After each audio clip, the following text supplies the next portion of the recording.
선한목자교회 주일 4부 예배에 오신 모든 성도님들을 주님의 이름으로 환영합니다. 이제 곧 예배가 시작됩니다. 옆 사람과의 대화는 삼가주시고 기도로 예배를 준비해 주시기 바랍니다. 핸드폰 전원은 꺼주시거나 진동 모드로 전환해 주셔서 모든 성도들이 다 함께 은혜로운 예배를 드릴 수 있도록 협조해 주시기 바랍니다. 감사합니다.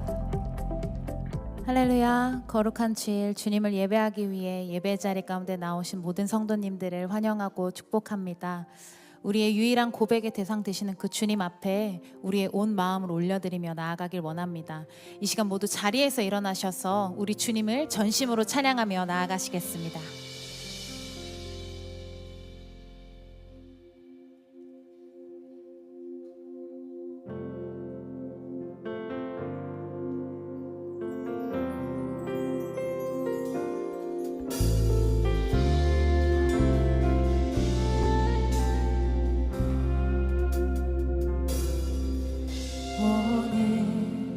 이곳에 계신 성령님, 우리에게 말씀하시고 우릴 가르치소서.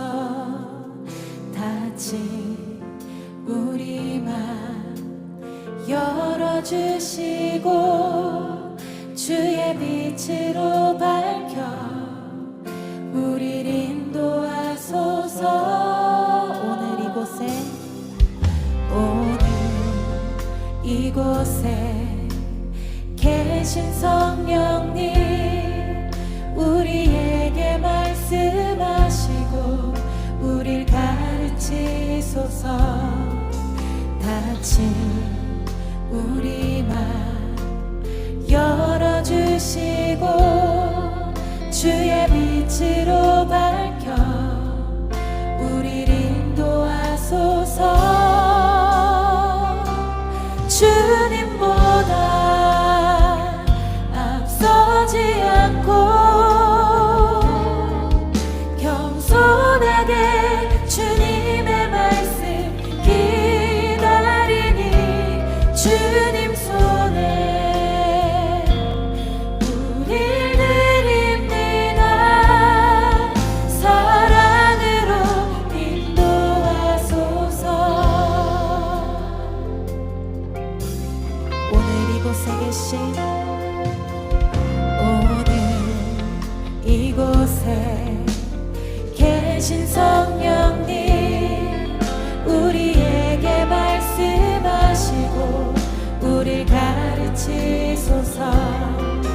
다친 우리 맘 열어주시고 주의 빛으로 밝혀 우릴 인도하소서. 주님보다 앞서지 않고 겸손하게 주님의 말씀 기다리니 주님 손에 우릴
세상 사람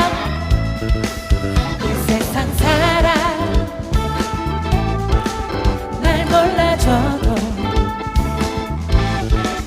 이 세상 사람 날 몰라줘도 이 세상 사람 날 몰라줘도 뒤돌아서지 않겠네. 뒤돌아서지 않겠네. 뒤돌아서지 않겠네. 어떠한 시련이 와도 수많은 유혹 속에도 신실하신 주님 약속 나 붙들리라. 세상이 이해 못하고 우리를 조롱하여도 신실하신 주님 약속만 붙들리라. 세상 등지고 십자가 보내. 세상 등지고 십자가 보내. 세상 등지고 십자가 보내. 뒤돌아서지 않겠네. 뒤돌아서지 않겠네. 뒤돌아서지 않겠네. 어떠한 시련이 와도 수많은 유혹 속에도 신실하신 주님 약속 나 붙들리라.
주 뵐 때까지 주를 위해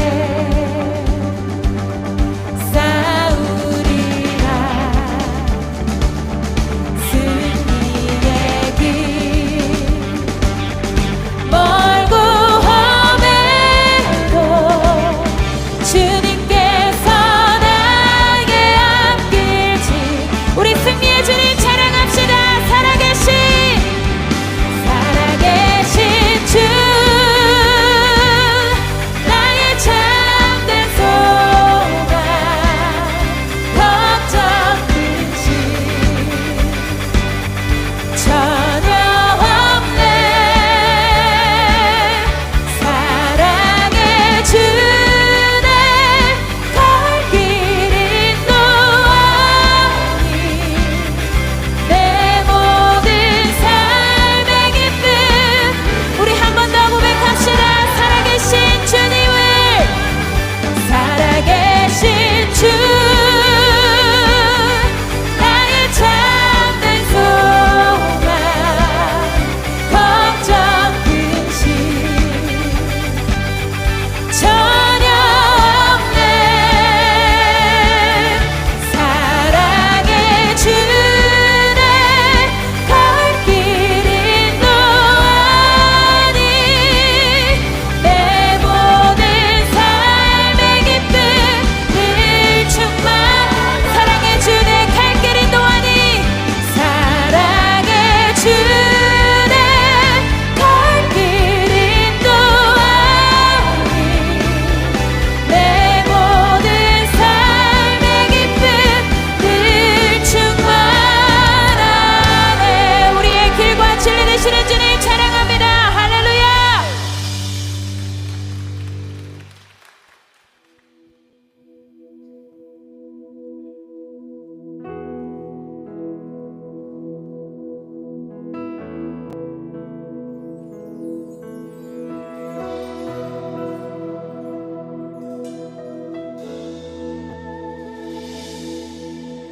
주 앞에 다 엎드려 멸류관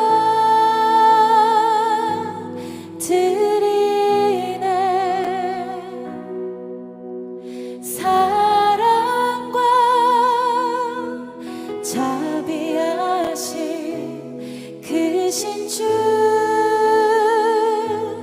예수님께 주 앞에 다 엎드려 멸류관 드리네. 사랑과 자비하신 크신 주 예수님께 외치세. 거룩 거룩 거룩 주는 거룩 거룩 거룩 외치세. 거룩 거룩 거룩 어린 양.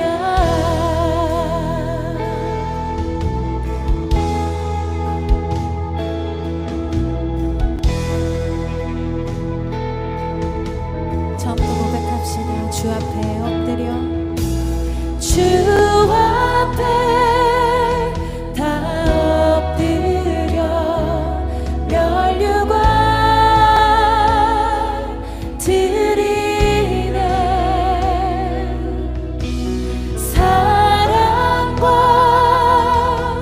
자비하신 크신 주 예수님께 주 앞에 다 엎드려 멸류관 드리네. 사랑과 자비하신 크신 주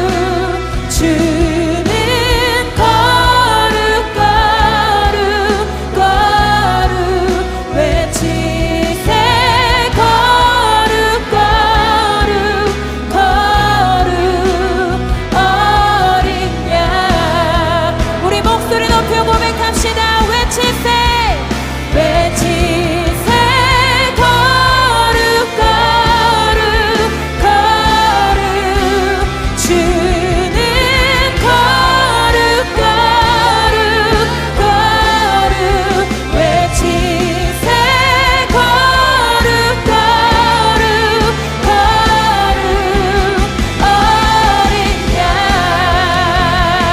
외치세 거룩 거룩 외치세 거룩 거룩 거룩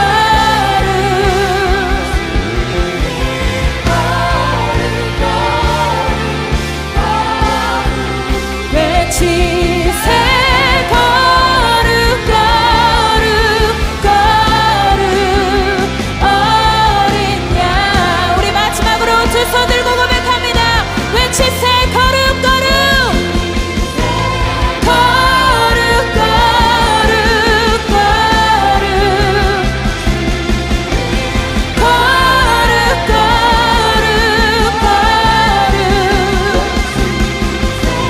거룩 거룩 거룩 어린 양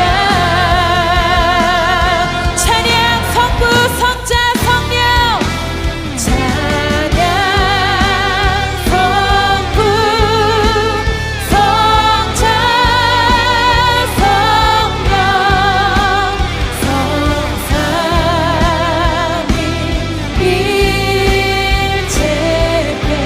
일체계 영원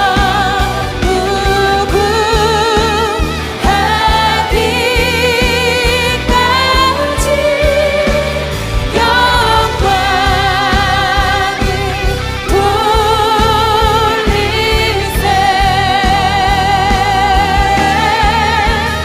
영광을 돌리세 찬양받기 합당하신 거룩하신 그 주님의 이름 찬양합니다. 할렐루야. 모두 자리에 앉으시겠습니다.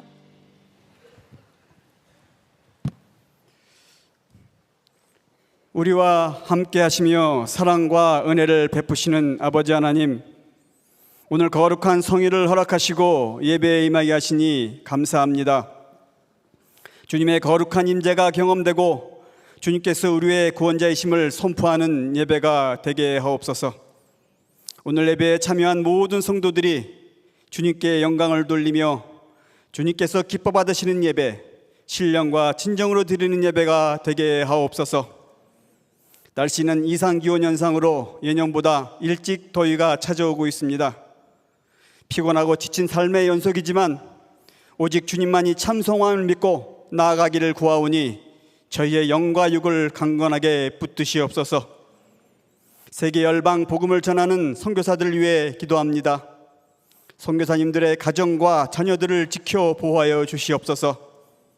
땅끝까지 복음을 전하는 데 쓰고 있는 그들을 주님의 날개 아래 보호하여 주시옵소서. 그들의 헌신의 손길을 통하여 필요한 곳에 예수 그리스도의 복음이 빠짐없이 전파되게 하시옵소서. 선한목적교회가 예수님을 닮아가는 선교적 공동체가 되게 하시옵소서. 지역사회에 선한 영향력을 끼치며 빛과 소금의 역할을 넉넉히 감당하게 하옵소서. 가정을 살리며 치유와 회복을 경험하는 교회, 젊은이들과 다음 세대에 초점을 맞추는 교회가 되게 하옵소서. 지금 교회는 국내외로 여름 단기 선교회 중에 있습니다. 복음을 전하는 곳곳에 예수 그리스도의 참사랑이 전해지고 복음을 알게 하는 구원의 역사가 이 기간 동안 펼쳐지게 하옵소서. 성도들이 말씀만 듣고 뛰어난 것을 넘어 순종의 믿음으로 나아가게 하시옵소서. 어떠한 어려움과 고난이 닥칠지라도 천국의 소망을 갖고 믿음의 눈을 열어 고난을 축복으로 여기며 이기게 하옵소서. 주어진 사역을 기쁨과 감사로 여기며 헌신하는 모습들이 우리 안에 펼쳐지게 하옵소서. 나보다 남을 낮게 여기며 오직 자랑할 것은 예수님밖에 없다는 겸손한 마음을 갖게 하옵소서. 7월 초에 있을 여름 말씀 기도회를 통하여 심령이 회복되고 치유되는 역사가 있게 하옵소서. 오늘 말씀을 전하시는 김다희 목사님, 한국교회를 이끄는 영적 지도자로 우뚝 세워주시고 선포되는 말씀을 통하여 성도들이 힘을 얻고 하나님의 영광을 위하여 살아가게 하시옵소서. 더 브릿지 찬양대 찬양을 기뻐 받아주시고 예배를 위하여 애쓰고 섬기는 헌신의 손길들을 축복하시옵소서. 언제나 우리와 함께 하시며 끝까지 사랑하시는 예수 그리스도의 이름으로 기도드리옵나이다. 아멘.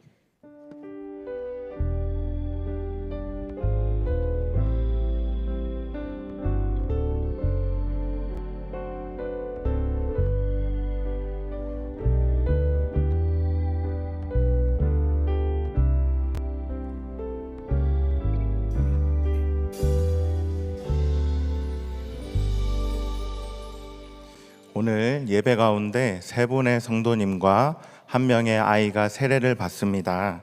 김환호 성도님, 김영미 성도님, 차도현 성도님, 이혜은 아기가 세례를 받을 텐데요. 대표해서 김환호 성도님께서 세례 간증해 주시겠습니다.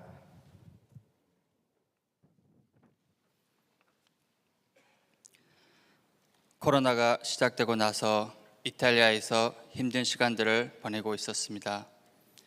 아내가 유기선 목사님의 설교를 들을 때마다 저도 핸드폰 스피커로 들려 나오는 설교를 드문드문 듣곤 했습니다. 그러다가 어느덧 출근하는 차에서 그리고 직장에서 선한 목자 목사님들의 설교를 매일 찾아 듣게 되었습니다. 믿음을 가지고 난 후에 아내의 변화되는 모습을 1년 넘게 지켜본 저는 많이 놀랐습니다.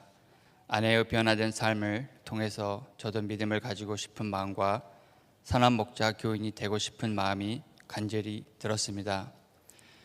과거의 나의 삶은 기쁜 일도 있고 슬픈 일도 있고 그냥 평범한 삶을 살았습니다.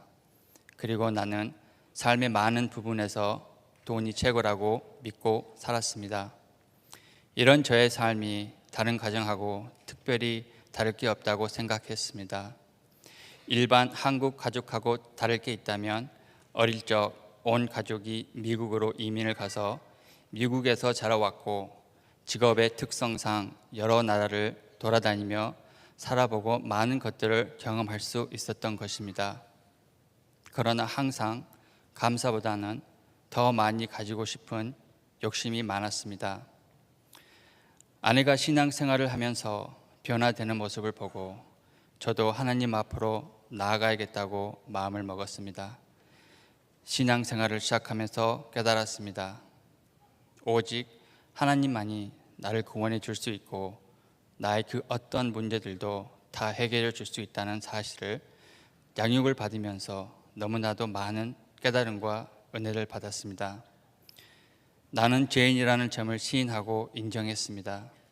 이런 죄인을 하나님은 끊임없이 사랑하셨고 또 사랑하시고 계시다니 너무나도 미안하고 행복하고 또 든든했습니다. 하나님은 저 같은 죄인을 위해 매 순간 구원의 손길을 저에게 내미셨는데 저는 그것도 몰랐습니다. 제 자신이 너무나도 부끄럽고 실망스럽고 여러 가지의 감정과 생각이 나를 혼란스럽게 했습니다. 지금이라도 하나님 품으로 다시 가고 싶다는 갈망이 생겨서 너무나도 감사했습니다. 하나님은 항상 저와 함께 동행하시고 계시다는 것을 믿고 확신하기 때문에 이젠 힘들고 걱정, 근심, 그리고 두려움이 생길 때 하나님께 기도할 수 있고 의지할 수 있기에 마음의 평안을 가질 수 있습니다. 저의 삶 모든 것은 제가 하는 것이 아니고 하나님이 모든 것을 주관하시고 저는 오직 믿음과 순종으로 주님의 뜻대로 행동하고 살아가면 되는 것을 깨달았습니다. 예수 동행 일기의 글들을 읽고 저도 일기를 쓰면서 많은 것을 느끼고 배웠습니다. 매일 제가 얼마나 많은 죄를 짓고 살아가고 있음을 알았습니다. 회개하고 기도하고 하나님을 수십 번 마음속으로 불렀습니다. 이 죄인을 불쌍히 여기시고 죄로부터 구해 주시라고 저의 믿음이 더욱더 강해지도록 그래서 죄로부터 싸워서 승리할 수 있도록 기도했습니다. 믿음 전에 나의 갈망은 돈이었으나 믿음 후에 나의 갈망은 하나님의 자녀로 순종하면서 종교인이 아닌 진실한 크리스찬으로 생활하면서 살아가는 것입니다. 이 모든 것을 저에게 깨닫게 해주시고 풍성한 사랑 가운데 거하게 하시며 주님의 자녀된 기쁨을 누리게 해주셔서 감사합니다.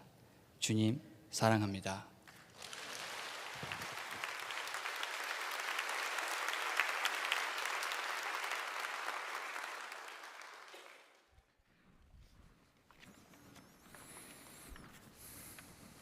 다시 한번 기도하겠습니다.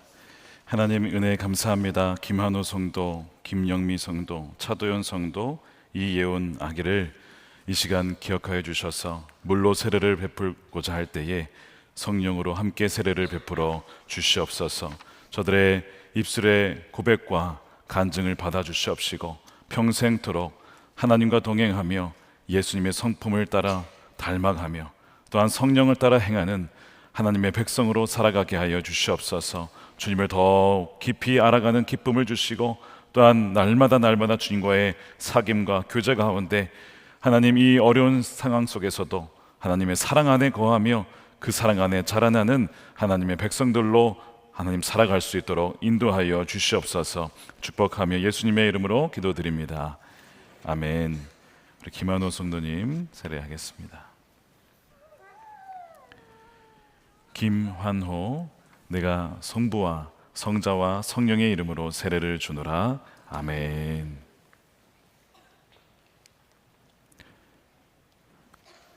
김영미 성도, 김영미, 내가 성부와 성자와 성령의 이름으로 세례를 주노라. 아멘. 차도연 성도님입니다. 차도연, 내가 성부와 성자와 성령의 이름으로 세례를 주노라. 아멘. 우리 예훈입니다. 이예훈, 내가 성부와 성자와 성령의 이름으로 세례를 주노라. 아멘. 성령의 물을 맛보는 건 처음인 것 같습니다. 네, 앞에 자, 앞에 보고 서십시오. 일로 오십시오. 네, 오셔서 우리 오늘 네 분 세례를 받고 우리 하나님의 자녀로 하나님의 백성이 되었습니다. 우리 인사하실 때 박수로 축복해 주시기 바랍니다. 네, 이 시간에는 10주간의 새가족 가정을 마치고 수료하시는 성도님들을 축하하도록 하겠습니다. 장신 성도님, 김정인 집사님, 최영옥 성도님, 양정민 성도님, 윤두현 성도님, 이승호 성도님, 이현희 성도님, 양지원 성도님, 서하라 성도님, 이수진 성도님, 김종희 성도님이십니다. 바나바께서는 십자가 목걸이를 걸어주시고 예수님의 사랑으로 안아주시기 바랍니다. 그리고 여러분도 나오셔서 축하해 주시기 바랍니다.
다시 한번 크게 박수해 주시기 바랍니다.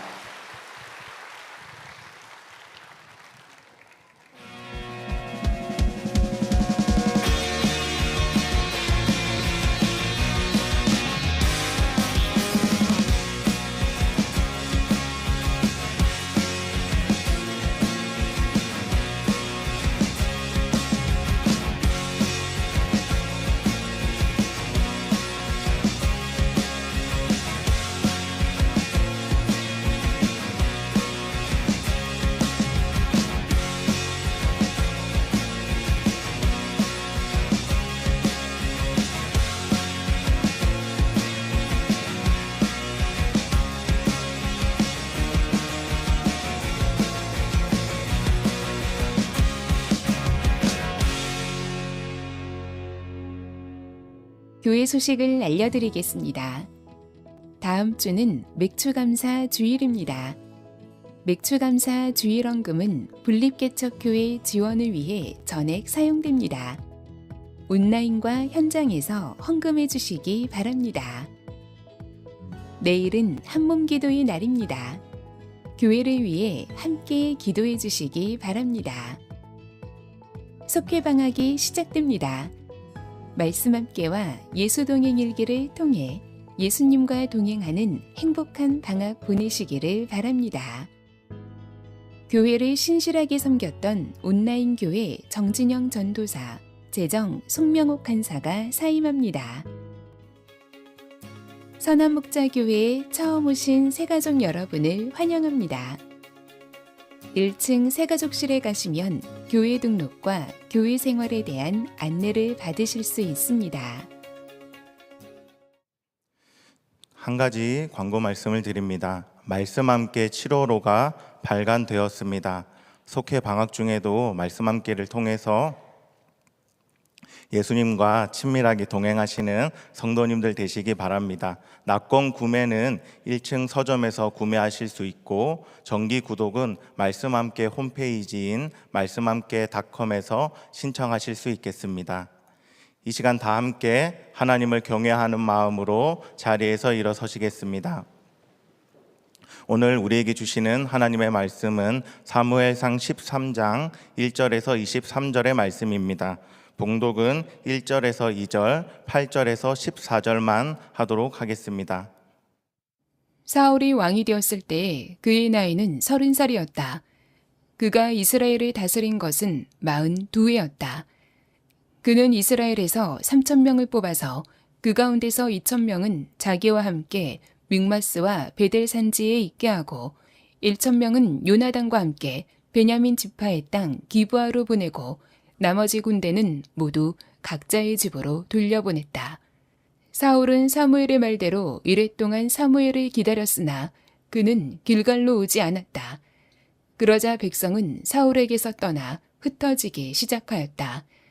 사울은 사람들을 시켜 번제물과 화목제물을 가지고 오라고 한 다음에 자신이 직접 번제를 올렸다. 사울이 막 번제를 올리고 나자 사무엘이 도착하였다. 사울이 나가 그를 맞으며 인사를 드리니 사무엘이 꾸짖었다. 임금님이 어찌하여 이런 일을 하셨습니까? 사울이 대답하였다. 백성은 나에게서 떠나 흩어지고 제사장께서는 약속한 날짜에 오시지도 않고 블레셋 사람은 믹마스에 모여들고 있었습니다. 이러다가는 제가 주님께 은혜를 구하기도 전에 블레셋 사람이 길갈로 내려와서 칠 것 같은 생각이 들어서 할 수 없이 번제를 드렸습니다. 사무엘이 사울에게 말하였다. 해서는 안 될 일을 하셨습니다. 주 하나님이 명하신 것을 임금님이 지키지 않으셨습니다. 명령을 어기지 않으셨더라면 임금님과 임금님의 자손이 언제까지나 이스라엘을 다스리도록 주님께서 영원토록 굳게 세워주셨을 것입니다. 그러나 이제는 임금님의 왕조가 더 이상 계속되지 못할 것입니다. 주님께서 임금님께 명하신 것을 임금님이 지키지 않으셨기 때문에 주님께서는 달리 마음에 맞는 사람을 찾아서 그를 당신의 백성을 다스릴 영도자로 세우셨습니다. 아멘. 하나님의 말씀입니다. 모두 자리에 앉겠습니다.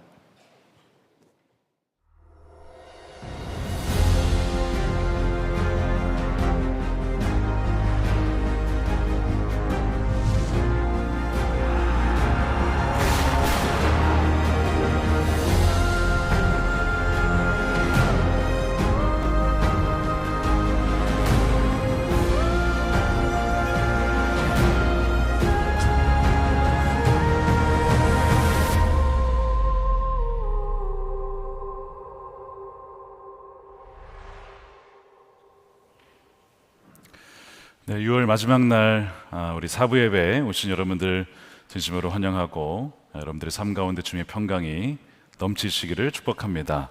우리 옆 사람 보시면서 하나님만 주목하십시다 인사하겠습니다. 네, 우리 하나님만 주목하십시다. 네. 주님을 바라보는 것이, 기뻐하는 것이 저와 여러분들의 힘인 줄로 믿습니다. 사무엘상 하나님 마음에 맞는 사람 15번째 시간입니다. 사울의 실패에서 이것을 배우라 라는 제목의 말씀을 나누겠습니다. 지난주에 참 안타까운 사고가 있었지요. 화성의 아리셀 공장 화재로 인해서 소중한 23명의 생명이 사라지고 말았습니다. 공장에서 일했던 작업자가 회사에서 안전교육을 받은 적이 없다고 합니다. 그래서 이 비상구가 어딘지를 알지 못했고 대피하지 못한 이런 어려움이 있었던 것이고요. 게다가 지난 3월에는 이 공장에 화재 위험이 있다라고 하는 이미 문건이 이미 나왔어요. 이 화재가 납니다. 그러나 그것을 제대로 대처하지 못한 결국 인재였다는 거예요. 인적 재난이었다는 것입니다. 톰 소여의 모험을 쓴 마크 트웨인이 이런 얘기를 한 적이 있습니다. 역사는 똑같이 반복되지는 않지만 운율을 맞춘다. 뭔가 똑같은 역사가 반복되지는 않지만 뭔가 리듬이 있고 운율이 있다라는 거예요. 어디서 많이 봤던 사고가 또 발생을 하죠. 누군가가 했던 실수를 또 누군가가 실수를 반복을 하게 됩니다. 그래서 역사에서 배우지 못한 사람은 역사를 되풀이한다라는 말도 있습니다. 비슷한 말로 이것을 통찰한 독일의 한 철학자가 말하기를 인간은 역사로부터 아무것도 배우지 못한다는 것을 역사로부터 배웠다. 의미 있는 얘기죠. 아무것도 배우지 못했다는 것을 역사로부터 배웠다는 거예요. 제가 이 얘기를 반복하는 이유가 있습니다. 사울의 삶을 가만히 들여다보면 잘 나가다가 그의 인생의 피크를 지나가게 되면서 이스라엘의 실패의 역사가 고스란히 사울에게도 나타나는 것을 보게 돼요. 두려운 것은 이것이 우리의 인생에도 반복될 수 있는 일이라는 것입니다. 그래서 오늘 말씀은 참 너무나 안타깝고 어떻게 보면 사실 좀 말씀드리기 부담스러운 주제이지만 우리가 반드시 깨달아야 되고 반드시 배워야 되는 주제이기 때문에 오늘 이 말씀을 하나님께서 우리에게 주신 줄로 믿습니다. 고린도전서에 사도 바울이 고린도 교회 성도들에게 편지를 보내면서 이 출애굽 이후에 광야에서 멸망한 사람들의 사례를 들면서 이런 얘기를 해요. 고린도전서 10장 11절이죠. 이런 일들이 그들에게 일어나는 것은 본보기가 되려고 하는 것이었대. 그것들이 기록된 것은 말세를 만난 우리에게 뭐가 되는 거예요? 경고, 워닝, 경고가 되게 하려고 우리에게 이 말씀을 주신 것이죠. 그리고 이 사무엘상 13장 말씀도 동일하게 우리에게 본보기가 되고 사례가 되면서 우리의 삶에 이 사울의 실패와 같은 일들이 결코 되풀이 되어서는 안 된다라고 하나님은 지금 우리에게 말씀하시는 겁니다. 그래서 여러분들이 귀를 쫑긋하게 세우십시오. 여러분들이 사울과 같은 인생 처음에 잘 나가다가 용두삼이 되는 인생이 되지 않으려면 다윗과 같이 중간에 넘어지긴 했지만 그러나 하나님의 은혜로 다시 일어나서 결국에는 하나님 마음에 합한 사람이었다라고 그런 인생으로 남으려면 어떻게 해야 되는지를 오늘 여러분 귀를 여시고 이 말씀에 집중하시길 바랍니다. 우리가 오늘 이 말씀을 통해서 사울의 실패의 본질이 무엇이고 그 실패를 통해서 우리가 배울 수 있는 교훈이 무엇인지를 살펴보려고 합니다. 자, 오늘 23장 본문의 배경을 말씀을 드릴게요. 지난번 기억나십니까? 사울이 암몬과의 전투를 앞두고 하나님의 영이 충만하게 임하여서 그 담대함으로 백성들을 모아서 암몬과의 전투에서 대승을 거둡니다. 그것이 사울 인생의 피크였어요. 전성기입니다. 그런데 시간이 얼마 지나서 이제는 블레셋 군대와 싸워야 될 상황이 되었어요. 군인들을 모았더니 한 3,000명 정도를 모았습니다. 그래서 2,000명은 사울과 함께 있고 1,000명은 아들인 요나단에게 주어서 요나단이 이제 공격을 하게 하는데 이 참 요나단이 담대한 용사입니다. 1,000명 소수이지만 소수를 데리고 블레셋 사람의 수비대를 선제 공격을 함으로써 전쟁이 시작이 돼요. 그래서 이제 블레셋이 안 그래도 이 이스라엘 백성들과 한번 싸워야겠다, 한번 혼 좀 내줘야겠다 그러던 차에 먼저 공격을 해왔으니 너무나 이 공격하기 좋은 시점이 된 것이죠. 이 블레셋이 군대를 모으기 시작하는데요. 문제는 엄청나게 많았다는 거예요. 5절에 보니까 병거가 3만 대, 기마가 6천, 보병은 셀 수 없이 바닷가에 모래처럼 많았다. 지금 이스라엘 백성들의 군대 얼마였다고요? 3천. 이거는 이길 수가 없는 싸움이 된 것입니다. 그 군대가 믹마스라고 하는 곳에 와서 진을 쳤습니다. 이 이스라엘 군대가 딱 보니까요, 이건 이길 수 없는 포위가 된 상태, 이건 죽겠다는 것이죠. 그런 판단이 딱 되었어요. 그러자 병사들이 굴이나 숲이나 바위나 구덩이에 도망가서 숨기 시작합니다. 전쟁을 시작하기도 전에 사기가 바닥을 치기 시작하는 거예요. 용감하게도 이 사울은 그래도 길갈이라고 하는 곳에 도망가지 않고 거기 머물러 있었고 군사와 함께 있었습니다. 근데 그 군사들마저도 오늘 말씀에 보니까 7절에 의하면 모두 떨고 있었어요. 예전에 모래시계라는 유명한 대사 아시죠? 나 떨고 있니? 그 마지막에 서로 막 떨고 있는 거야. 지금 왕과 함께 있긴 있지만 이거 이러다 죽겠다 싶은 공포와 두려움 가운데 처해지게 된 겁니다. 그럼에도 불구하고 이 사울에게 참 칭찬할 면이 하나 있었는데 무엇이냐면 이 사무엘의 말씀을 지키려고 했다는 거예요. 자, 사무엘상 10장 8절 말씀을 보면요, 그대는 나보다 먼저 길갈리로 내려가십시오. 나도 뒤따라 갈 것입니다. 번제와 화목제를 드릴 것이니 내가 갈 때까지 7일간 기다려 주십시오. 그때 가서 하셔야 할 일을 알려드리겠습니다. 이 10장과 13장이 연결되는 본문인 것 같습니다. 그래서 이 사울이 그 말씀을 기억하고 위기 상황이긴 하지만 길갈에서 7일간 기다립니다. 그런데 이 7일을 기다렸는데 문제는 사무엘이 길갈에 나타나지 않은 거예요. 자, 그러면 나타나지 않으면 어떻게 해야 돼요? 계속 기다려야 될까요? 무엇이라도 해야 될까요? 자, 계속 기다린다. 빨리 전 드세요. 네. 나는 무엇이라도 하겠다. 꽤 많으시네요. 사실 무작정 기다리는 건 굉장히 미련해 보입니다. 지금 병사들 지금 다 도망가고 있고 사기가 떨어진 마당에 지도자 입장에서 뭔가라도 해야지 가만히 있으면요, 무능한 지도자라고 이런 소리 듣지 않겠냐고요. 그러니까 이게 사울이 이런 지금 압박을 받게 된 것이죠. 그래서 이 사울이 직접 자신이 번제를 드리기로 결정을 하고 선택을 합니다. 여러분, 우리 인생에 많은 결정들이 있어요. 근데 우리 인생을 완전히 뒤바꿔버리는 결정이 있습니다. 선택이 있습니다. 그러면 여러분 결정 내리실 때 잘 하셔야 돼요. 함부로 하시면 안 됩니다.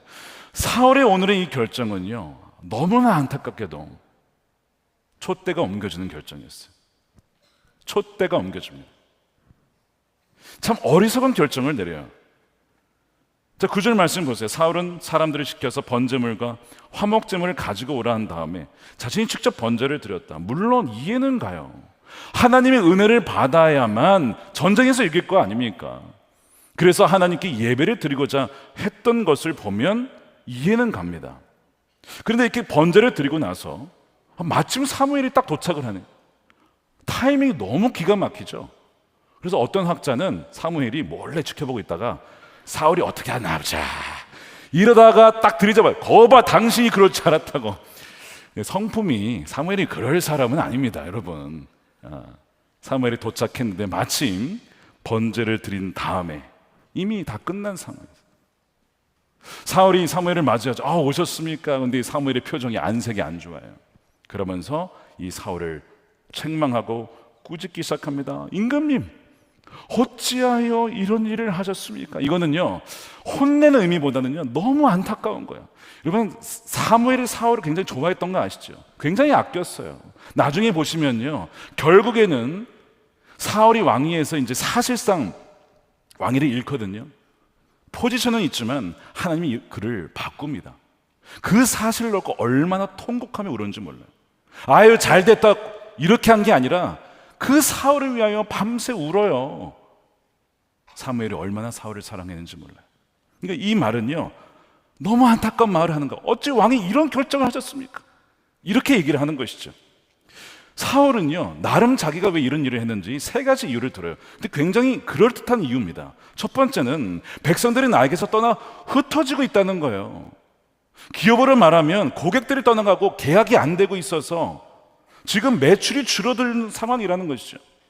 대통령의 입장에서는 국민들의 지지율이 떨어지고 있습니다. 신뢰도가 떨어지는 상황입니다.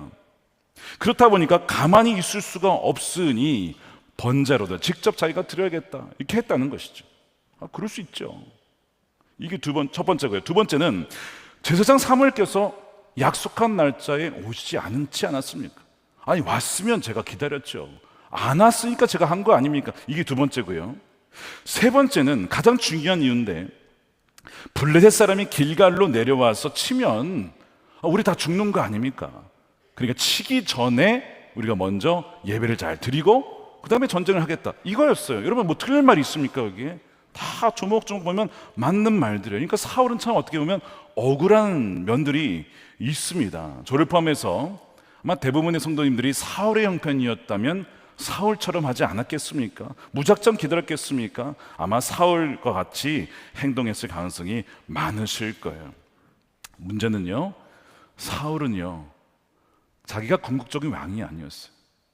아무리 왕이라도 할 수 있는 일이 있고 절대 해서는 안 되는 일이 하나 있어요. 그 절대 해서는 안 되는 일 중에 하나가 바로 이 제사장의 고난을 넘어서는 것입니다. 하나님의 말씀을 어기는 거예요. 이거는 왕이라도 절대 허용이 안 되는 거였습니다. 이것이 독특한 이스라엘 왕의 정체성이에요. 근데 그 정체성을 어느덧 잊어버린 것 같아요. 자기도 다른 나라의 왕들처럼 내가 원하면 다 할 수 있지, 이렇게 생각을 했던 것 같습니다. 자, 그래서 사무엘이 왜 사울을 책망하고 무엇이 실패의 문제였는지를 이야기를 하는데 굉장히 사실은 좀 가혹한 말을 합니다. 13절에 사무엘이 이 개정판을 읽어보시면, 사무엘이 사울에게 이르되 왕이 망령되이 행하였도다. 우리말 성경은 어리석게 행동하였습니다라고 이야기를 하죠. 이 망령되다를 사전에 살펴보면 나이가 들거나 정신이 흐려져서 말이나 행동이 정상을 벗어난 데가 있다는 것이 망령이에요. 근데 지금 사실 나이를 보면 사무엘이 훨씬 더 많아요. 사울은 아직 젊습니다. 뭐 기껏해야 30에서 한 40대 초반 사이거든요. 젊은 나이인데 이상한 결정을 내린 거예요. 어리석은 결정을 내린 거예요. 근데 그 결정이 어떤 결정이었냐면 하나님의 명령에 불순종하는 결정이었습니다. 자, 13절이죠. 주 하나님이 명하신 것을 임금님이 지키지 않았습니다. 명령을 어기지 않았다면 임금님과 임금님의 자손이 언제까지나 이스라엘을 통치할 수 있도록 주님께서 영원토록 대대로 대를 이어서 굳게 세워주셨을 것인데 왜 그 명령을 어기셨습니까? 여러분, 불순종이요, 이게 아무것도 아닌 게 아니라 왕의 명령을 어긴 것이기 때문에 이거는 반역죄가 될 수 있는 것이죠. 사실은 그래서 이 사울은 절대 순종을 해야 했는데 그를 어기게 됩니다. 사울이 불순종했던 것은 여러분 가만 살펴보면 이것은 하나의 결과입니다. 어떤 원인이 있었어요. 그 원인 때문에 이 불순종의 결과가 나온 거예요. 그러면 그 깊은 원인은 무엇인가? 사울이 보기에 믹마스에 몰려든 블레셋의 군대가 하나님보다 더 크게 보였던 것입니다. 그들의 숫자와 그들의 군대의 강함이 하나님보다 더 강해 보인 거예요. 여러분, 이런 적 없으세요? 내가 처한 현실과 상황과 내 기업의 현실과 내 직장과 내 삶에 실제 마주하고 있는 것이 살아계신 하나님보다 더 커 보이고 그 문제가 더 커 보여서 하나님 말씀보다는 세상적인 방식으로 해결하고 싶은 마음이 들지 않습니까? 정확하게 이것이 사울이 생각했던 것이고 봤던 것입니다. 그러다 보니까 결국 이 불순종이라고 하는 것은 어디서 나오냐면 믿음의 결핍에서 나옵니다. 하나님을 바라보지 못한 것, 온전히 신뢰하지 못한 것에서 바로 불순종이 나오게 되는 거예요. 여기서 우리가 사울의 실패에서 배워야 될 첫 번째 교훈이 나와요. 따라하겠습니다. 불순종은 믿음의 결핍의 결과이다. 우리의 삶을 한번 돌아보십시오. 최근에 말씀을 순종하지 못했던 것을 돌아보세요. 여러분, 결코 경히 여기지 마십시오. 그리고 그것이 내 믿음이 지금 무엇인가, 마치 영양분이 결핍되듯이 믿음이 서서히 사라지고 있음을 여러분 알아차리셔야 됩니다.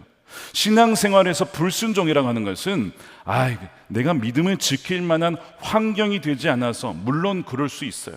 그런데 더 근본적인 원인은요, 환경이나 악화된 상황이 아니라는 것입니다. 지금 사실 사울에게는 줄어드는 군대, 많은 수많은 적들, 이 상황과 환경이 그렇게 불순종으로 갈 수밖에 없는 것으로 몰아가는 것처럼 보입니다. 자, 그런데 지난 암몬 전투를 생각해 보세요. 얼마나 적이 많았습니까? 적이 많았기 때문에 이길 수가 없었던 것입니까? 아니죠. 하나님이 함께 하셨기 때문에 이긴 거였어요. 근데 그 믿음이 벌써 사라지게 된 거예요. 사업을 할 때에 고객이 줄고, 또한 직원들이 퇴사를 하고, 사기가 떨어지면 어떤 마음이 들어요? 두렵고, 또한 조급하고, 이러다가 망하는 거 아닐까. 사울도 줄어드는 군대를 우려했는데 바로 그 우려가 그의 믿음의 상태를 보여준 것이었습니다. 그렇다고 해서 여러분, 사울이 믿음이 아예 없는 게 아닙니다. 여러분, 믿음이 없었으면 사무엘 기다리지도 않았어요. 믿음이 없었으면요, 번제 드리지도 않았죠. 그래도 하나님의 존재를 인정함으로 기다린 것이고, 그리고 나름대로 번제를 드리려고 했던 것입니다. 하나님의 은혜를 받고자 했던 거예요. 그러니까 믿음이 아예 없는 건 아닌데, 그렇다고 해서 완전히 하나님을 신뢰한 것도 아니었습니다. 믿음이 있는 것도 아니고 없는 것도 아닌 이 애매한 상태가 사울의 상태였는데, 이것이 혹시 지금 정확하게 우리의 상태일 수 있는 거예요. 우리는 사실 사울의 모습을 보면서 우리의 모습을 너무나 많이 봅니다. 저도 말씀을 묵상하는데 사울의 모습이 보일 때가 많아요. 사울을 많이 닮았네. 조급하고 염려할 때마다 내 안에 사울이 있구나, 그런 모습을 보게 되는 것이죠. 그래서 뜨끔뜨끔할 때가 참 많이 있어요. 사울은 주님을 믿기는 하지만 사실상 그가 더 의지했던 것은 든든한 그의 군대, 인재들을 더 신뢰했던 거예요. 그런데 그들이 줄어들고 빠져나가자 흔들리기 시작하는 것입니다. 여러분, 믿음의 결핍이 결국 불순종을 낳게 되는 거예요. 물론 믿음이 완벽한 사람은 없어요. 저도 그렇고 다 실수하고 넘어지지요. 그런데 이 믿음의 결핍이 왜 발생한지를 여러분 꼭 아셔야 됩니다. 바로 우리의 영적 망각 때문에 그래요. 영적 기억 상실증 때문에 그렇습니다. 사사기의 4가지 사이클이 반복되는 이유가 뭐라 그랬어요? 바로 그 망각 때문에. 하나님이 어떤 분이신지, 하나님이 내 과거에 어떤 삶을 이루셨는지를 잊어버릴 때 백성들은 죄를 짓기 시작합니다. 불순종하기 시작합니다. 사울에게도 그 일이 지금 동일하게 벌어지고 있는 거예요. 암몬과의 전투에서 이긴 것은 군대의 많음이 아니었습니다. 하나님의 은혜였고 하나님이 함께 하심으로 이긴 것이었는데, 금세 그 은혜를, 그 놀라운 하나님의 함께 하심을 잊어버리고 말았던 거예요. 여러분들은 그 하나님의 은혜를 기억하고 계십니까? 그리고 지금 여러분과 함께 하심을 여러분 믿으십니까? 이 믿음이 여러분들에게 있게 되기를 축복합니다. 이 사울에게 벌어진 이 위기 상황은요, 사울에게 주어진 선악과의 시험과 굉장히 유사합니다. 상황이 굉장히 불리하게 전개되고 있어요. 근데 어떤 시험이냐면, 이 선악과의 시험은 내가 끝까지 하나님을 신뢰함으로 나갈 것이냐, 아니면 내 손으로 결국에는 그 선악과를 따먹어서 내가 해결할 것이냐의 시험입니다.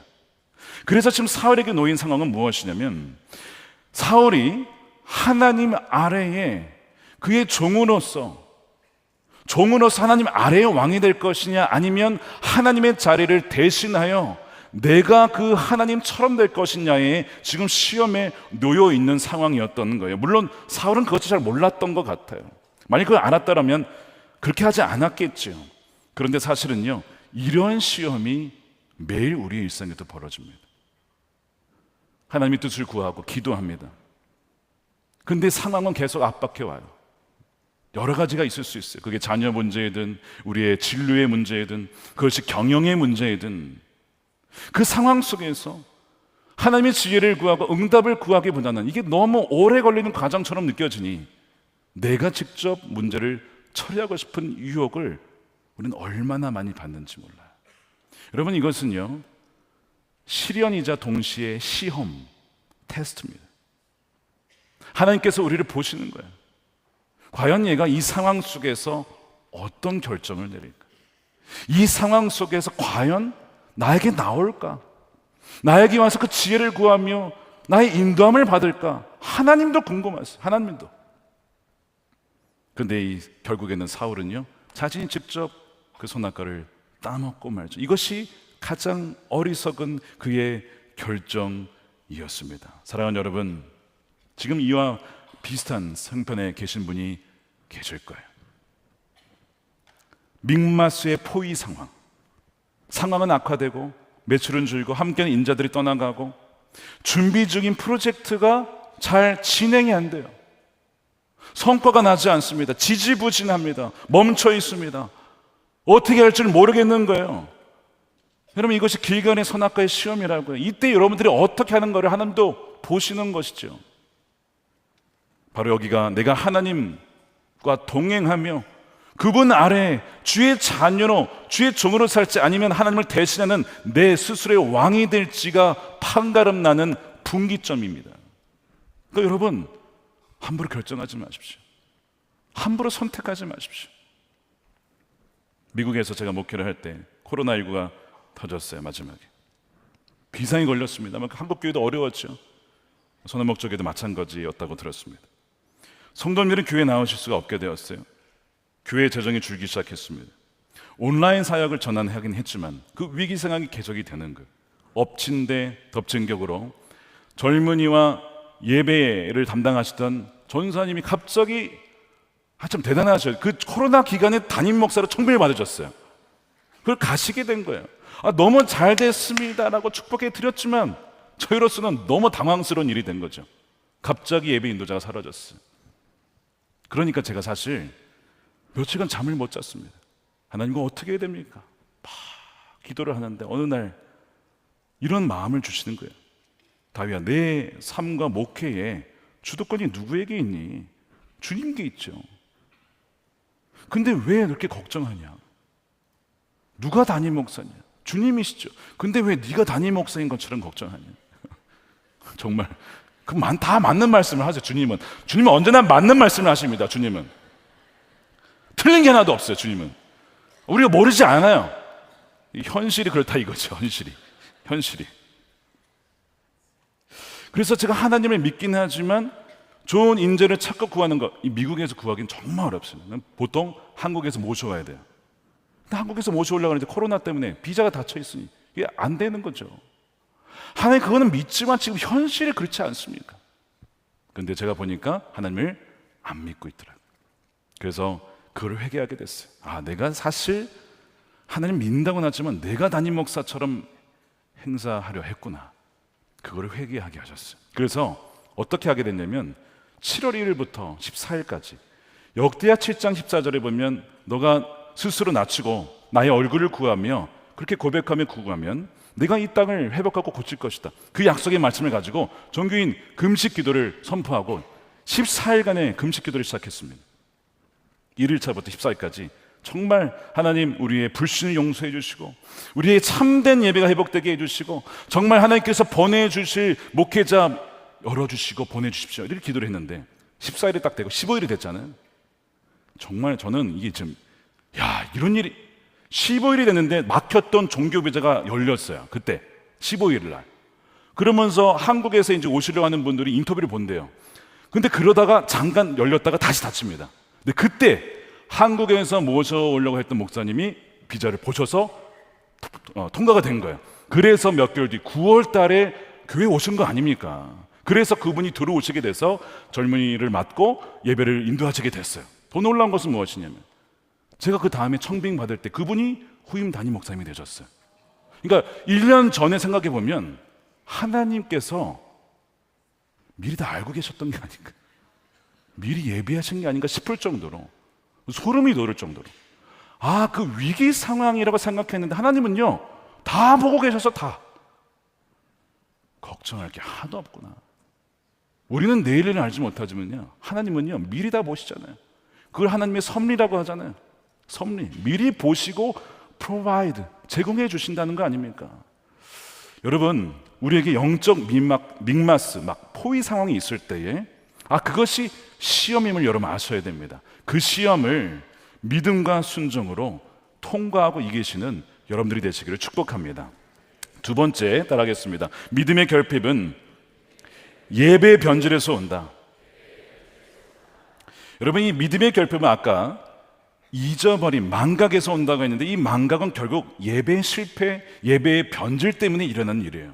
우리가 예배를 제대로 드리지 못하거나 실패를 하게 되면요, 이런 일이 벌어집니다. 단지 예배는 주일 예배, 새벽 예배, 수요예배를 말하는 것이 아니에요. 삶의 예배죠. 정말 주님이 나의 모든 것 되시고 주님이 가장 가치 있다라고 여기며 찬양하며 경배하는 것이 예배잖아요. 아무리 우리가 예배를 드려도 그게 아니라면 그건 예배 실패한 거예요. 사울에게 있어서 이 번제를 드린 것은 사실 이 변질된 예배입니다. 왜냐하면 사울의 예배는요, 하나님이 하나님 되시분을 드린 예배가 아니라 내가 이 예배를 잘 드리면 이 전쟁에서 승리하게 해 주실 거야 라고 하는 것을 염두하고 예배를 통하여서 하나님을 이용하려고 했던 것이 사울의 본심이었기 때문입니다. 사무엘은 그거를 보고 사울을 책망한 거예요. 사울은 제사장이 아닌데 번제를 직접 드린 것은 율법적으로도 금지가 되어 있어요. 근데 그것만이 아니라, 그럼 당시에 제사장이 없었냐? 아니에요. 14장 3절 보세요. 거기에 아히야 제사장이 에봇을 입고 서 있었다. 그러니까 사울과 함께 제사장이 있었어요. 그러면 제사장 세워서 번제를 드리든지. 왜 패싱 논란, 이 제사장 패싱 논란이 벌어진 거예요. 제사장을 배제를 하고 자기가 직접 예배를 인도한 것이죠. 그 마음이 무엇이냐면, 이 사울은 자신이 얻고자 하는 것이라면 무엇이든지 할 수 있는 사람, 어떤 과정을 다 배제를 하고 열매만 좋다면 어떤 것이라도 다 할 수 있는 사람이 사울이라는 것을 보여준 사건이었어요. 여러분, 현대 민주주의 제도에서도 대통령이라고 다 할 수 있는 게 아닙니다. 입법, 사법, 행정이 3권 분립이 되어 있어요. 만일 대통령의 사법에 영향력을 행사한다거나 수사에 영향을 미치려고 하면 탄핵 사유가 될 수 있습니다. 그러니까 지금 이 사울은 제사장의 권한을 넘어서려 했다는 것은 넘지 말아야 될 하나님의 권한도 넘을 수 있는 사람이라는 것이 드러나게 된 것이죠. 선악과죠. 절대 이거 넘어서면 안 되는데 사울은 그를 넘어서고자 해요. 사실상 하나님의 자리를 찬탈하고자 했던 그 마음에, 숨겨진 마음이 있었던 거예요. 하나님 모를 리가 없어요. 하나님은요, 어디를 보십니까? 우리의 눈, 코, 입만이 아니고 우리의 중심을 보세요. 중심을 보신다는 것은 이 사람이 어떤 동기로 행하는지를 보신다는 거예요. 목회를 해도, 사업을 해도, 사람을 만나도 어떤 마음과 동기로 하려는지를, 그거를 보시는 거예요. 사울의 동기가 옳지 못했어요. 번제를 드린다, 예배를 드린다, 좋아 보이지만 그것이 하나님을 예배하고자 한 예배가 아니라 하나님을 이용하여서 예배를 도구로 삼아 내가 원하는 것, 뭐예요? 승리, 왕으로서의 명예, 그것을 얻고자 했다는 거예요. 이것이 예배의 변질입니다. 예배의 왜곡입니다. 우리의 예배를 점검해야 돼요. 우리의 예배는 정말 하나님이시기 때문에, 그분이 나의 구세주고 왕이시기 때문에 그 어떤 것을 주지 않으셔도 하나님을 사랑하고 찬양합니다. 그 마음 때문에 예배하십니까? 그 마음으로 하나님의 그 중심에 하나님의 기뻐하는 마음으로 예배하신 여러분들이 되시기를 축복합니다. 안타깝게도 역사는 반복된다라고 말씀을 드렸어요. 사무엘상 2장으로 다시 돌아가 보면 엘리의 아들 홈리와 비느하스가 블레셋 전투에서 뭘 들고 나갑니까? 언약궤를 메고 나가요. 왜 들고 나가죠? 하나님을 경외해서요? 하나님을 찬양하기 위해서요? 아니었습니다. 언약궤를 들고 나가면 전쟁에서 승리할 수 있을 거야. 마치 이 언약궤를 하나님을 부적처럼 이용하고자 했던 그 마음을 하나님이 모르시겠습니까? 결국 전쟁에서 패배를 하게 되고 홈리와 비느하스는 전쟁터에서 죽고 마는데, 이 똑같은 역사가 되풀이되고 있어요. 누구에게서요? 사울에게서 반복이 되고 있는 것입니다. 인간은 역사로부터 아무것도 배우지 못했다는 것을 역사로부터 배웠다. 너무 마음이 아프지 않습니까? 그러나 우리는 이 사울의 실패로부터 교훈을 얻게 되기를 원합니다. 우리는 이 실패를 반복해서는 안 된다는 거예요. 그래서 사랑하는 여러분, 하나님을 참되게 예배하시는 여러분들이 되시기를 축복합니다. 무엇을 얻기 위해서가 아니라 그저 하나님이 좋기 때문에, 하나님을 사랑하기 때문에 사귀는 여러분들이 되시기를 축복합니다. 마지막 세 번째입니다. 따라하겠습니다. 하나님은 마음에 맞는 자를 찾으신다. 하나님은요, 승리보다 순종을, 결과보다 과정을 더 중요하게 여기셨어요. 여기에서 하나님과 사울의 마음은 맞지를 않았습니다. 사울이 생각하기에 나는 승리를 해야 돼, 내가 왕으로서 뭔가 이 나라를 위해서 해야 돼, 하나님을 위해서 뭔가를 해야 돼, 그런 마음을 가졌던 것 같아요. 물론 귀한 마음이에요. 그런데 먼저는 그 마음이 아니라 하나님의 마음이 무엇인지를 물어봐야 돼요. 하나님의 뜻이 어디인지를 물어봐야 돼요. 그 다음에 이게 있는 것이죠. 근데 이거 없이 내가 하나님 위해서 뭔가 한다고 했을 때는 늘 왜곡이 발생해요. 하나님 위해서 한다는 것이 결국에는 나를 위한 것임을 우리는 스스로 속일 때가 얼마나 많은지 몰라요. 물론 세상은 치열한 전쟁터입니다. 그래서 여러분, 직장에서도, 또한 사업을 할 때에도, 학교에서도, 대학에서도 다 경쟁이죠. 이기고자 하는 마음이 왜 없겠습니까? 그러니까 사실 그런 면에서 사울의 이기고자 하는 마음을 우리는 이해할 수 있어요. 그런데 하나님이 사울에게 먼저 원하시는 것은 승리나 대단한 성과가 아니었어요. 승리는요, 하나님이 주시는 거예요. 하나님께서 사울에게 원하시는 것은 하나님의 마음을 파악하고 하나님께 순종하고 그분과 교제하는 것을 원하셨습니다. 창세기 1장, 2장, 3장 읽어보세요. 하나님이 에덴 동산을 만들어주셨어요. 에덴 동산만이 아니에요. 아담과 하와를 위해서 온 우주를 만들어주셨어요. 야, 이런 일이 부족한 게 하나도 없어요. 하나님 왕되었을 때 우리 삶이 어떠한지를 보여주는 것이죠. 아담과 하와가 뭐 하나님을 위해서 뭐 할 일이 뭐가 있어요? 다 이미 다 대용인데요. 부족한 것이 없는데요. 딱 한 가지, 주의 말씀을 듣고 순종하고 그분과 친밀한 교제를 누리는 것, 하나님 원하신 것 딱 그 하나였어요. 그런데 아담은 그것을 거부하고 아담과 하와는 결국에는 선악과를 먹음으로써 마치 자기가 독립하여 하나님처럼 되고자 하는 그 마음을 갖게 되면서 죄가 침투하게 됩니다. 하나님과 사람 사이의 관계가 갈라지게 되고, 사람과 사람 사이의 관계가 갈라지고, 또한 사람과 자연이 갈라지게 되면서 서로를 공격하는 이 상황이 지금 우리가 살아가는 이 사회인 것이죠. 나무의 뿌리가 뽑혔고 물고기가 물에서 나오게 되었고 노트북의 전원 배터리는 뽑힌 상황, 죽는 것은 시간 문제, 이것이 인류가 처한 상황입니다. 그래서 하나님이 어떻게 하셨어요? 예수님을 보내주셨어요. 십자가를 통해서 우리의 반역죄를 용서해 주시고 우리에게 새 마음과 새 영을 부어주셨어요. 이제는 주님과 함께 교제할 수 있는 그 관계의 회복을 주셨습니다. 자, 그래서 요한일서 1장 3절 말씀을 보겠습니다. 함께 읽겠습니다. 시작. 우리는 여러분도 우리와 서로 사귐을 가지기를 바라는 것입니다. 우리의 사귐은 아버지와 또 그의 아들 예수 그리스도와 함께하는 사귐, 펠로우십이라고. 이것이 하나님이 원하시는 것이고 이것이 사울에게 원했던 것인데, 사울은요 이것보다 뭔가 대단한 성과와 업적과 승리를 요구했어요. 원했어요. 하나님의 마음과 너무나 달랐던 거예요. 그래서 하나님은 누굴 찾아서요? 하나님 마음에 맞는 사람을 찾았다는 거예요. 이것이 14절이에요. 이제는 임금님의 왕조가 더 이상 계속되지 못할 것입니다. 주님께서 임금님께 명하신 것을 임금님이 지키지 않으셨기 때문에 주님께서는 달리 마음에 맞는 사람을 찾아서 그를 백성을 다스릴 영도자로 이미 세우셨어요. 그가 누구예요? 다윗입니다. 다윗은 주의 마음에 맞는 사람이었어요. 그의 마음이 어디 있었냐면 늘 주의 마음이 무엇인지, 주님이 어디로 가시는지, 주님께서 기뻐하시는 것이 무엇이고 주님께서 미워하시고 슬퍼하시는 게 무엇인지 그것을 알고 그대로 순종하고자 했던 사람이 다윗이었습니다. 그래서 다윗의 소망 한 가지로 표현한 것이 어디 나와 있냐면 시편 27편 4절입니다. 주님, 나에게 단 하나의 소원이 있습니다. 나는 오직 그 하나만, one thing을 구하겠습니다. 그것은 한평생 주님의 집에 살면서 주님의 아름다운 자비로우신 모습을 보는 것과 성전에서 주님과 의논하면서 대화하면서 살아가는 것, 이 한 가지만 구하겠습니다. 이것이 다윗이에요. 이것이 주님이 원하셨던 거거든요, 사실 사울에게. 근데 사울은 거기에 관심이 없었어요. 주님에게 관심이 없고 주님이 주신 그 어떤 승리, 거기에만 관심이 있었던 거예요. 너무나 마음이 아프지만 그래서 하나님은 사울에게서 다윗으로 촛대를 옮기시게 된 겁니다. 사랑하는 여러분, 이 사울의 실패가 여러분들의 실패가 되지 않기를 원합니다.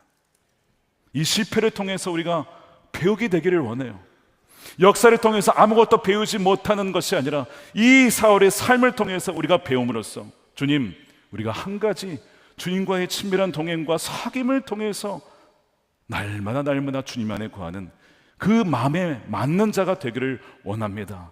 이것이 여러분들의 삶이 되기를 우리 주님의 이름으로 축원드립니다. 우리 함께 기도하겠습니다. 오늘 이 사울의 실패를 보면서 사실 이것이 오늘 우리에게 일어나는 실패와 거의 흡사합니다.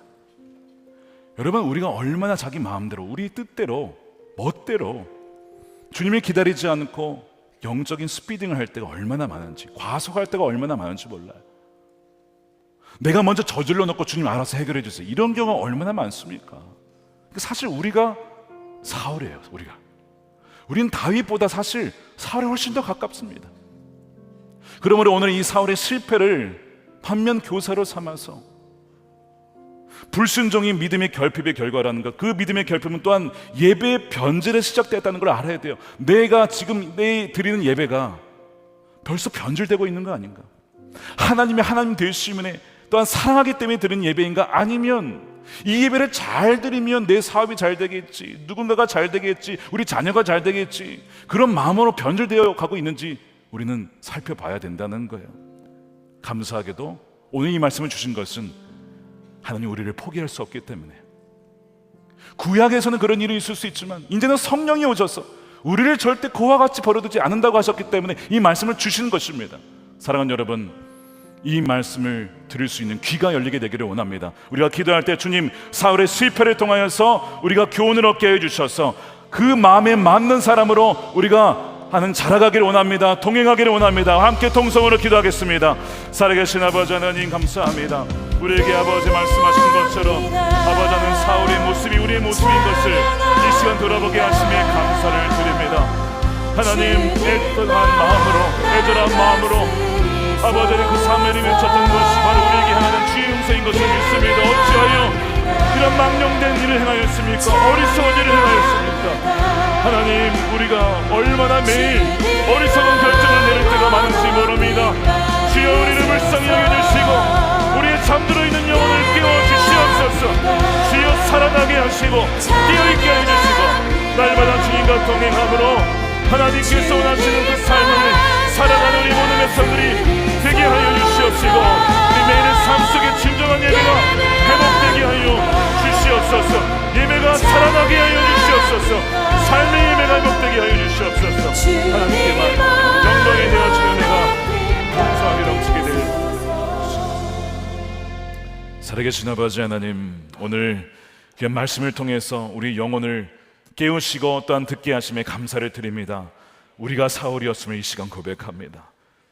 우리의 삶에 너무나 많은 결정들과 선택 가운데 사울과 같은 어리석은 결정을 내렸을 때가 얼마나 많은지 모릅니다.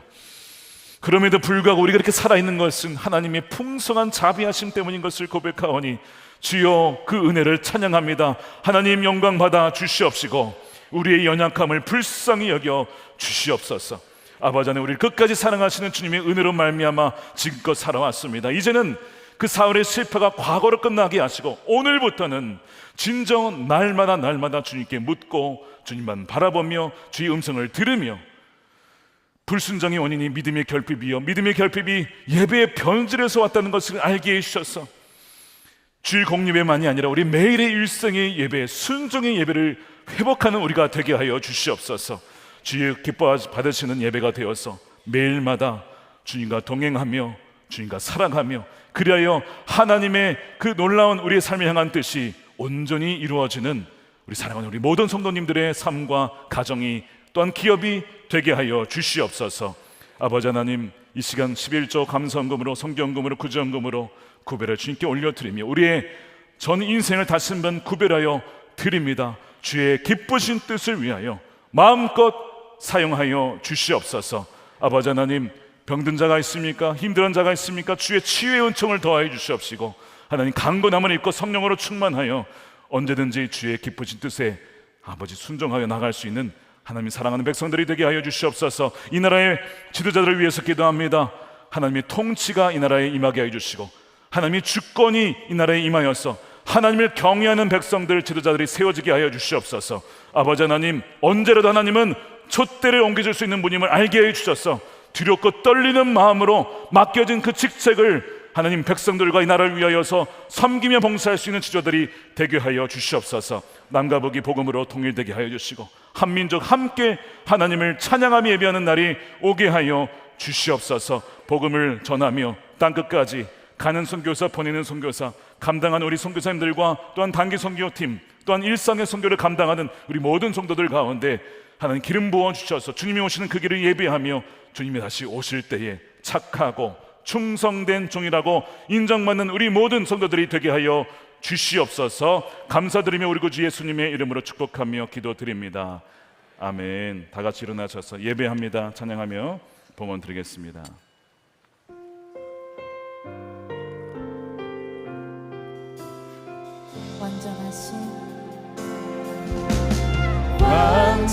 완전하신 나의 의의 길로 날 인도하소서.